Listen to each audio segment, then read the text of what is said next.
feelings here. You know, it's always a great feeling when you hit the countdown and then look down to see that your partner has left the frame entirely. It's okay. You made it back. When I talk a lot, I get this thing in my throat where I need the water because I don't talk much anymore. And so I had to run off and grab it real fast.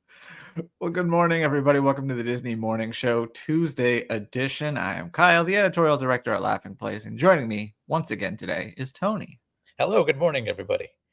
Let's say some hellos before we jump into this episode. I just want to point out, we always do top of the morning to you, like Seinfeld. That would be the second Seinfeld reference in the last 10 minutes. We do need that Patreon pre-access show. Jeannie plus, good morning to you.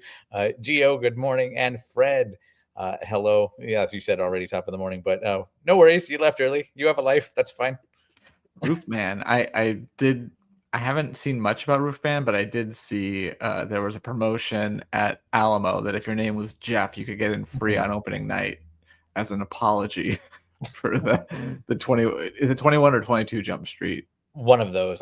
I want to say it's 21, but I'm probably wrong. I'm not too versed in those. I don't know. I've never seen either one. But anyway, let's get into the show. Start the same way we start every episode. So yesterday at this time, the Disney stock was at 110.54. Let me just give a quick refresh and take a look now. It just dropped 2 cents, but 111.02. It is up for the day. In fact, look at that trajectory there, Tony. That's pretty impressive. Yeah. I don't know what's happening. I have to look into it. Is that all Taylor related, or is there more to it? No, I think this is probably just general stock market stuff. Got it.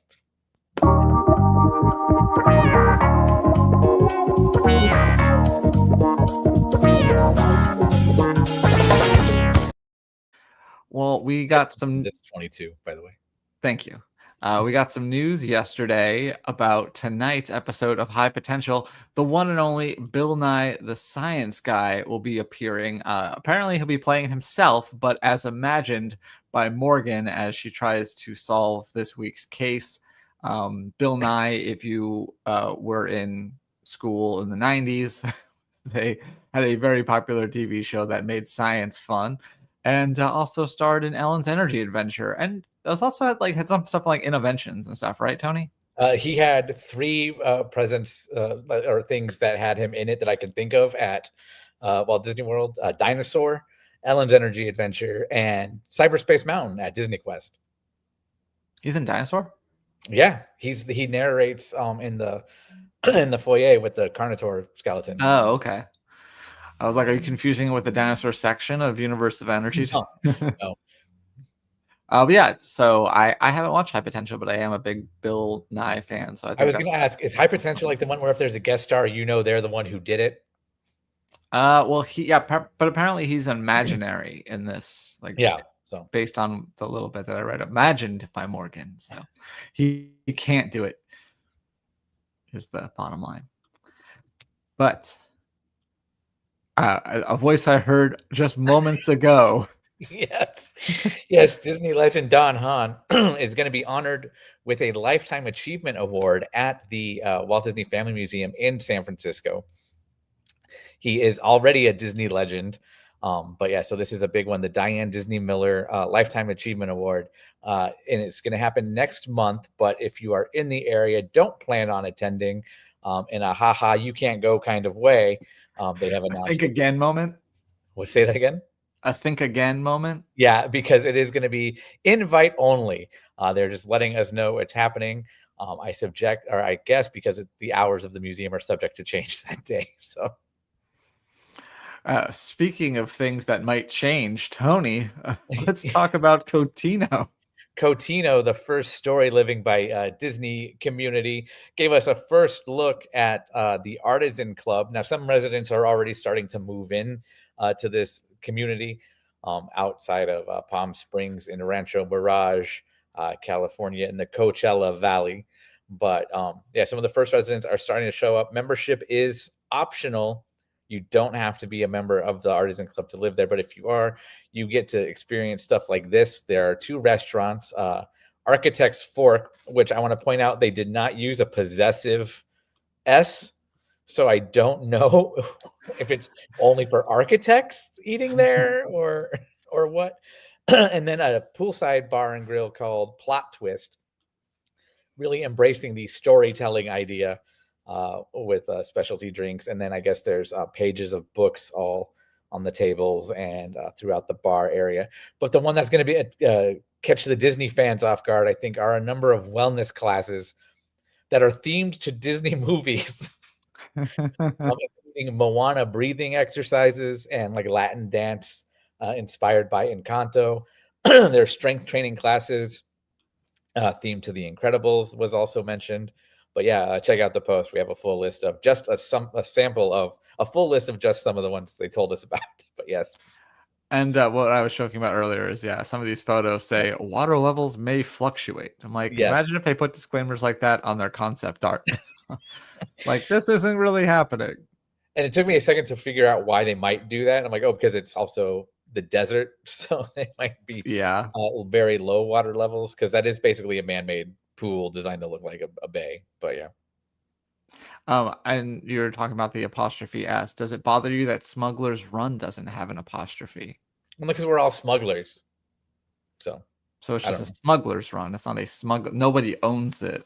Yeah. How do you feel about the apostrophe in Mother's Day? I feel like it should come after the S, because it's a day for all mothers, not just a singular. I'll agree with that. What they did say, and I had to call somebody out on, they did use an apostrophe S on Sleeping Beauty's castle when they talked about some of the art featured in the restaurant. And I said, nope, that's wrong. Well, in a story, I inserted this high only because I needed to give Tony a break from all of his stories. And more ABC things happening tonight, Dancing with the Stars. We talked about how Danielle Fishel is going to be dedicating, this is dedication night. She's dedicating her dance to Bill Daniels right here. This is still like a decade ago. But she announced that several other people, Girl Meets World. It's probably like 10 years ago now, at least. But several other people will be joining her. I don't think they're going to be joining on stage. They'll probably just be watching from the audience. But Betsy Randall, who played Amy Matthews, William Russ, who played Alan Matthews, Bonnie Bartlett, who was Dean Bolander on the show and is married to William Daniels, Alex Teixeira, who is Eli Williams for a season, Matthew Lawrence, Jack Hunter, Will Friedle, Eric Matthews, and Trina McGee, Angela Moore, will all be in attendance around the dance floor tonight. You might have noticed Ryder Strong, who hosts Pod Meets World with her, along with Will Friedle, is not going to be there. He's apparently working on something out of town, so he won't be there. But it sounds like a mini Boy Meets World reunion in the works tonight for Dancing with the Stars. So I was going to say too, because it's surprising that he wasn't on there. But if he has a reason, that makes more sense. Yeah, she shared this in an Instagram post, so you can give details like that. But yeah, I'm looking forward to tonight's episode, or more specifically, watching her dance after the fact, because I don't know if I'll put it on live. That Boy Meets World crew is basically her like little Ohana, right?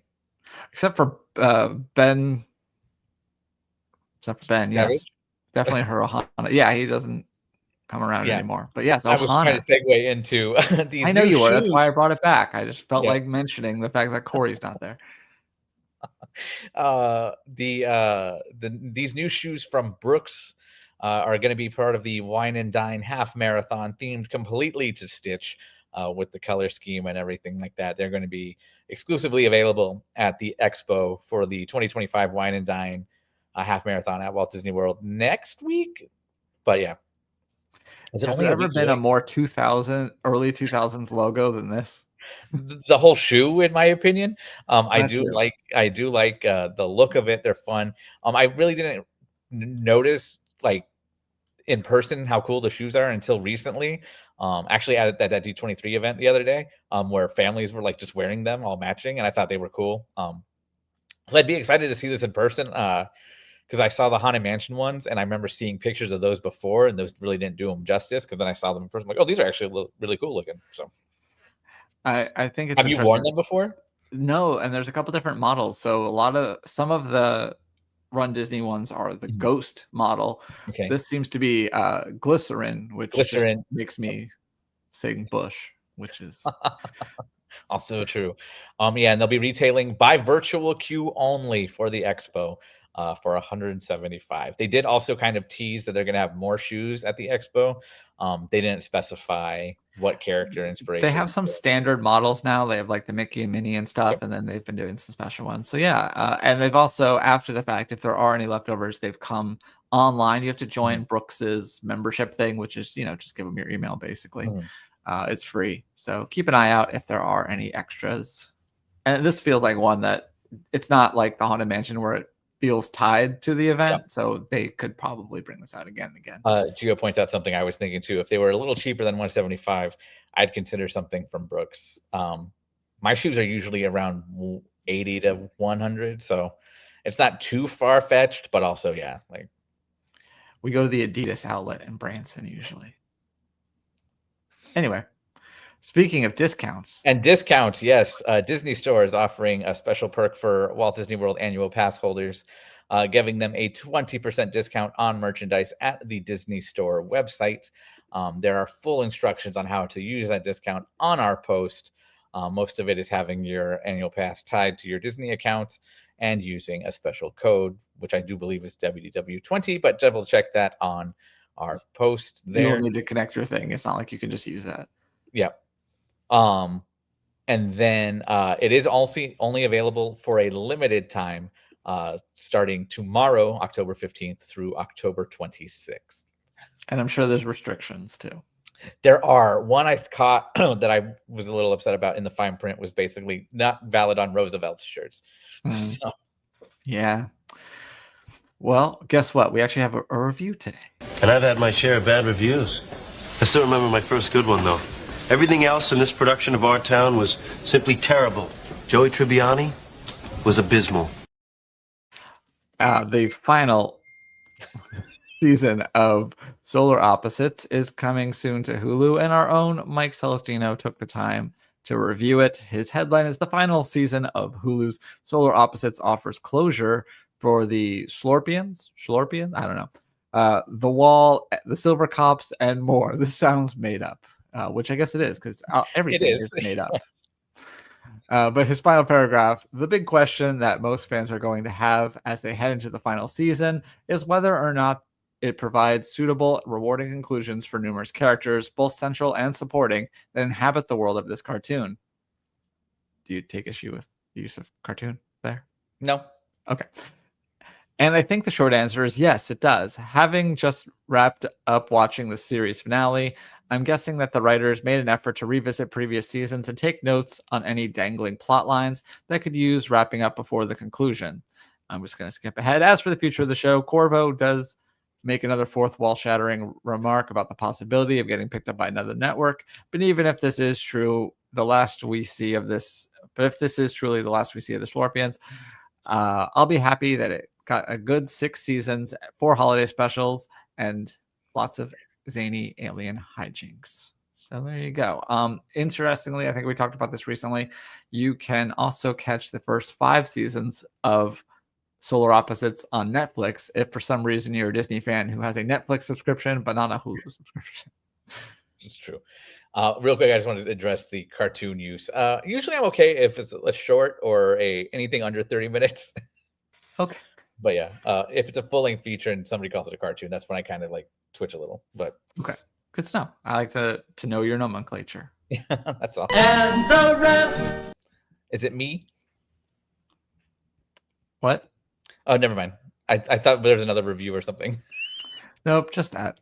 And now we're on to the rest, including this brand new book available at the Disneyland at Disneyland Paris. Disneyland Paris is weird because it's both a park and a resort. Yes. So it's not the Disneyland Paris resort, it's Park Disneyland. But anyway, they've created a replica of a book featured inside the park's castle walkthrough, and it'll be available at boutiques around the resort.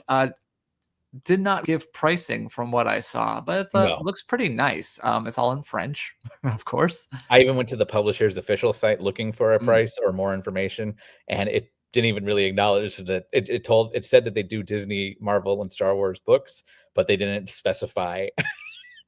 I was hoping that someone would ask that on the platform that we use. I thought that would be a thing. I have to run this thing real fast. Thought that I did it earlier, but it didn't take. Wait, I have a thing for this.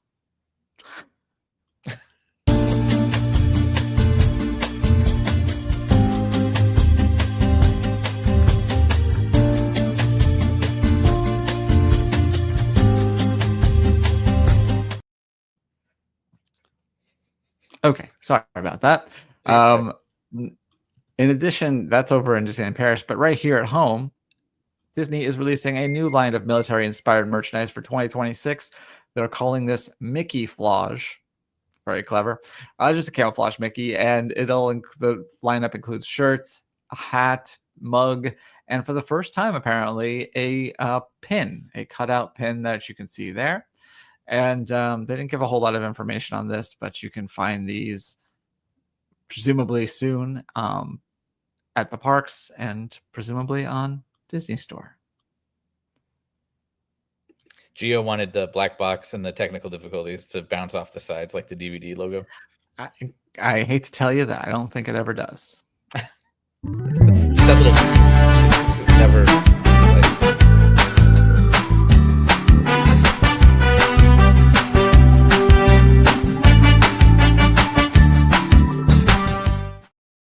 Sorry, I didn't mean to cut you off with my. No, you're fine. Mike Celestino. That is not the right story. Oh, it's loading. There we go. So here's the thing. When you see this, you're going to be like, what does this have to do with George Lucas? But I guess this was a promotion for the Lucas Museum that is coming up. It was a Victorian Halloween. So, totally looks like what George Lucas is known for, Star Wars. But yeah, so you can find out more about how this event connects to the upcoming Lucas Museum in his full recap here. Yeah, very interesting event. So you want to learn more about that. And then yesterday I mentioned that Alex was at NYCC covering all of that. And he has even more that he's posted since then, including, I guess, Jodie Benson was there, who we learned her maiden name is Maserati. We knew that last Maserati. Yes. And then the guy who voices Prince Eric is now starting to look like King Triton, we decided. Yep, that's true. So you can find out more about that panel and some other panels that he had a chance to go to and is now recapping as he gets some more time, is no longer at the convention and can actually sit down and write these recaps. So be sure to check all of that out on Laughing Place. Gio says that the guy in the middle of that Lucasfilm picture does look Alps in the middle there. Might be Star Wars related. Might be. Yep. Tony, are you ready for your quiz? Sure. I love the enthusiasm. On this day in 1926, something was published. It's very popular and is the source of inspiration for what is currently the last ever Disney hand-drawn animated film. Feature, I should say. Winnie the Pooh. Yep. Winnie the Pooh, published on this day in 1926. I had to think about your question for a second because that was mostly digitally hand-drawn. And so some people don't count it, but moving on. Digitally hand-drawn. I do. You used your hand and you drew on a tablet. On this day in 1965, an actor was born. His Disney credits include Around the World in 80 Days, but you know him as, a different movie that we talk about sometimes. That's not appropriate. I don't even know who was in Around the World in 80 Days, to be honest. Yeah. Any other credits? He stars in the sequel to Hamlet. Oh, Steve Coogan? Steve Coogan, yeah. On this day in 1971, an attraction opened at the Magic Kingdom. In 1971? Yeah. October. So about 2 weeks after the park opened, this attraction opened. My first thought is If You Had Wings, but I don't think that's right. No. Correct area of the park, sort of. Catch the Progress got there later.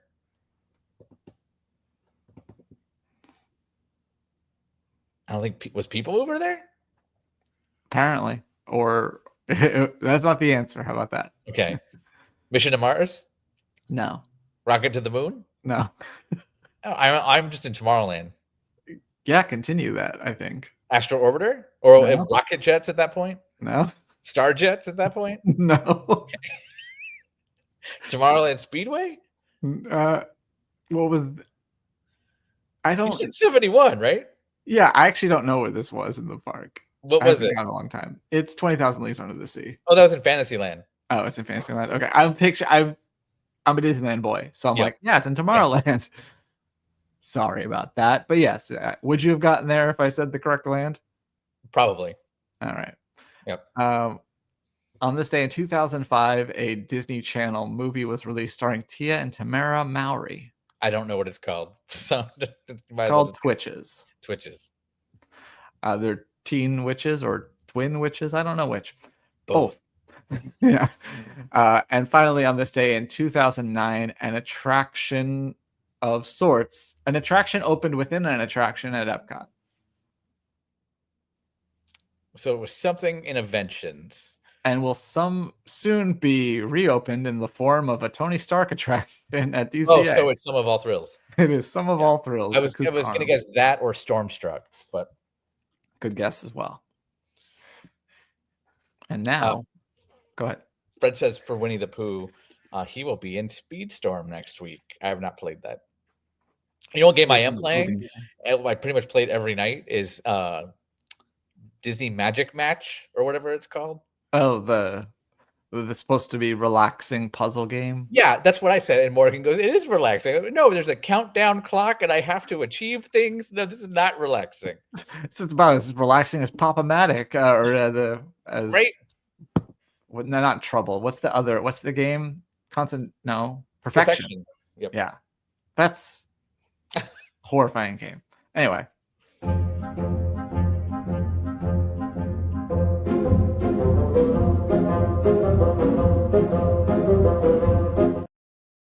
We are going to close out this edition with a peek at Sorcerer's Streak, our ongoing game. Yesterday, or I guess on Sunday, I asked you about the Monday Night Football game between the Chicago Bears and Washington Commanders, thinking I'd give everyone a layup because the answer was going to be Commanders. In fact, it was the Chicago Bears who won by a score of 25-24 with a last-second field goal. They also had a touchdown negated that should have counted, but so sorry about that.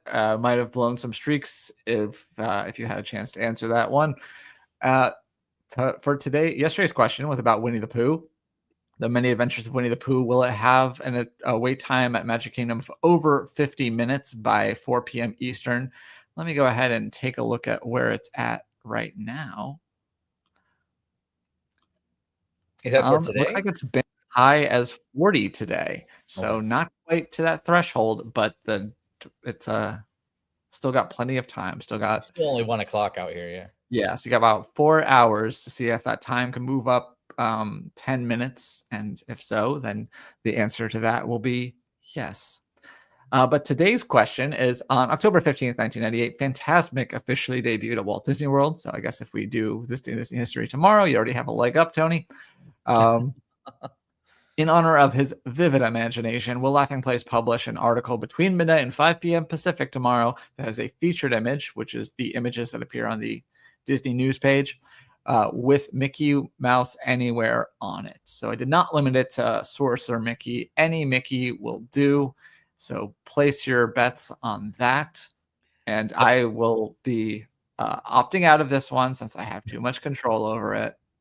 Inside LP, there was almost nearly happened today already, but okay. Oh yeah, let's talk about this story since we have a minute. We can try to get till 10 o'clock and see if anything new happens. Tony, set this up and perhaps in the running for the best LP featured image of the week, if not the month, if not the year. I would say the month personally, and that but yeah. So apparently, Bob Iger has had talks with Ted Sarandos of Netflix to talk about their co-CEO model. Frankly, this is kind of something what I was hoping for in the first place. It's something that's been floated by lots of everyone goes, Walt and Roy. You have a creative and you have a business person. I said Walt and Roy and Eisner and Frank Wells as the two main examples, even though it's pretty much backed up the whole lineage until Eisner lost Wells at that point. But special thanks to Nikki for laughing at this. So basically the CNBC has reported that conversation has taken place between Dana Walden, who is co-chair of the studio side of things, and Josh D'Amaro, who is Disney Experiences president or chairman, I should say, and using them both as co-CEOs of the Walt Disney Company. Really, the article was nothing much more than that has been talked about, but here's why it could be a red flag, because Disney is such a different media company. Even though Netflix is using that model, Spotify has used that model, Comcast is using the co-CEO model, and they listed others. But yeah, Robinhood used to. Robinhood. But yeah, so Mickey Mouse almost appeared in the middle there, but no, he didn't. Yeah, I don't know. I think it's pretty agreed upon that the only thing that's really holding Josh D'Amaro back is the fact that Bob Chapek was also the parks guy before he got promoted. So they're like, let's not do that again. He doesn't have any like studio experience either. So right. But yeah, to Gio's point here, Gio said, Odd, I do like the idea of co-leadership. I always think of a bit, I can't remember which Comedy Central roast it was, but Seth MacFarlane was hosting and Patrice O'Neill commented on Seth MacFarlane that he needs a Barbera to his Hannah, and started listing all these other like media companies that are duos, and 100%. So yeah, I'm a fan of collaboration. If I wanted to write TV, but I wanted somebody to do it with me, because that's how you get your best ideas, is to talk to other people. It helps solidify your own stuff. Like, oh, this is a good idea. And then you start talking to someone and you're like, oh, wait, no, this is falling apart. Or you're like, actually, this and this and this. And so, inside LP, now you know why I message you sometimes. What do you think about this? So, like this photo. Yeah, like that photo. I had made the photo before I asked you. I just said, do we want to use this? I love it too much. So, yeah, especially the Josh one. I'm like, the playing of the guitar with that. Like, hers looks sellable, except she has a really long neck there. Other than that, anyway, it's a 2-show Tuesday here on Laughing Place's YouTube channel. We have this one, and then at 4:00 today we will have Barely Necessities with Becca and yours truly today.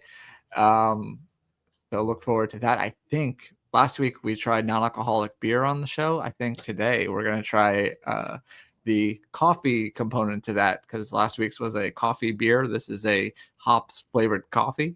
So you can look forward to that and see how we determine how we can go about brewing a cup of coffee while broadcasting at the same time. And then Laughing Place, lots is happening. We already have a queue full of news that we'll be publishing today. And yeah, anything happening on your side, Tony, as I wait for 10:00 to see if any exciting things happen? Now I'm looking at this queue full of news, and maybe I won't spend so much time photoshopping leadership pictures of what. I think it has potential. That's why I'll tell you after this why I had you make that one tweet. Got it. Okay. But yeah, thank you all for watching. It is 10:00. Let me give a quick refresh. There's a Dancing with the Stars ad for tonight, which I already told you about what's happening there. But is there another video that has surfaced at all? I'm checking that right now, because if it doesn't, I'm gonna be mad. I wanted to share the Travolta.gif on Twitter yesterday, and then figured I shouldn't. Yeah, we're still waiting on that new episode of They Call It Imagineering. It was supposed to come out yesterday, and lest you think that we got bad information, they said it again at the event that Tony went to on Sunday, saying it would be out tomorrow, which would be Monday, and it has not happened yet. So we cannot be blamed for whatever is happening over there. It's as if they don't have any footage of the Haunted Mansion or any stories that they can share about that thing. Maybe they're waiting to correspond with another merch line, because there's also no Haunted Mansion merch. Loungefly Leota coming at you. There you go. Anyway, thank you all for watching. I hope you all have a great day, and we'll be back soon enough. Bye-bye.